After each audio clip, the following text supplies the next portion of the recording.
Yeah, he's Lebanese. I will do it in English, yes. Okay. Yeah. But you are welcome to ask your question in English or in Can we in Arabic also?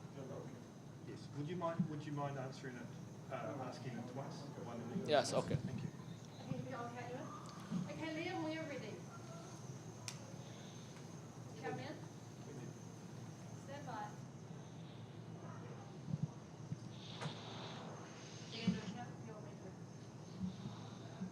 And 5, 4, 3, 2. Okay, good evening. This is the post-game press conference for the FIBA Basketball World Cup 2023 Asian Qualifiers. Second round game between New Zealand and Lebanon. New Zealand has beaten Lebanon tonight 106 to 91. I have here Lebanon coach El Haj and player Ali Mazur have joined us. May I please ask you to switch off your mobile phones. The press conference will be conducted in English. Coach, can you please give us comments on the game? First, I want to say congrats for New Zealand national team. They did big game, especially offensively. From our side, we played 40 minutes, a bit tough on us. It was a bit tough, but third quarter was great. This is how we have to play always. We find our identity in the third quarter when we played small ball, running game, pressing the full court press. So this is what we have to build for the World Cup. More intensity on court, energy, and get more steals. So second half was much better. We forced them to commit 15 turnovers. We have good points from turnovers. This is our identity. This is how we have to keep going. Proud of all the players. They gave their best. Hopefully, we will start winning again in the World Cup. Thank you. Ali, can you give us your comments on As coach said, it was a hectic game for us. We played 40 minutes. It was a tough game for us. It was more of an offensive game, and our identity, we caught it in the third quarter, which we made our run. I hope we made our country proud. I hope we made our coaching staff proud. And on to the next one, which is the big stage. It's the World Cup. I hope we make it to the Olympics and from there. Any questions from the floor? Ali, you're looking positively or negatively after the window 6, after the 2 games in Philippines and New Zealand? Of course. فينا نحكي بالعربي إذا بدك أحسن كمان شوي. نطلع فيها بطريقة إيجابية ولا سلبية؟ لا اكيد بدنا نطلع على الطريقه الميله الايجابيه من الويندو هيدا، لانه بعتقد كل الانفايرمنت اللي كانت حوالينا كانت صعبه علينا، بس الحمد لله الشباب كانوا قدها وكلنا قاتلنا لاخر ثانيه. اليوم كان جيم كتير صعب، بس اكيد يعني الشباب عم نتعلم جيم باي جيم، وبعتقد هذا درس كتير مهم لنا، انه لنلعب 40 دقيقه لنربح جيمات صعبه مثل هيدي.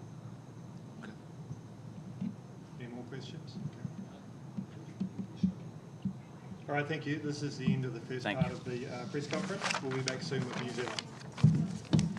Thank you. Thank you.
Okay, welcome to the second part of this post-game press conference.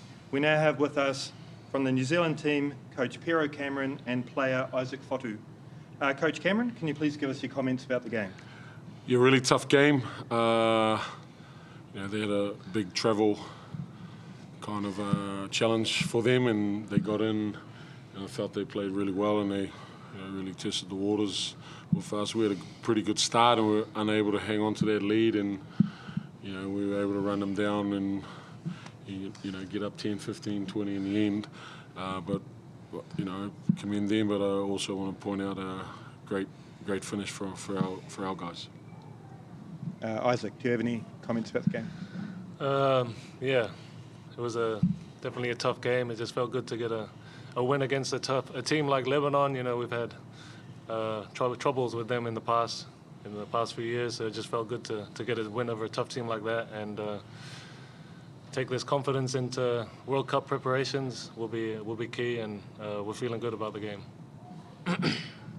So in the fourth quarter, you outscored Lebanon 22-11. Can you just talk a bit about how that team mindset changed in that fourth quarter for you to get the win? Yeah, I think a couple of things went in our favour. A little bit of discipline, but also we were a bit more legs than them, I felt, and our pressure was telling.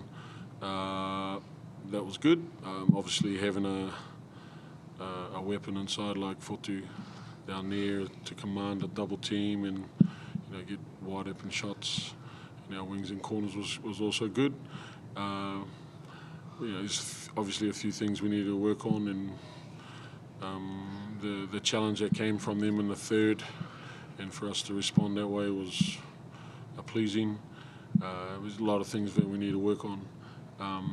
But yeah, like I said, we've had really good battles in the last couple of years against Lebanon, and they showed up and played really hard, and I'm really happy to come away with the win.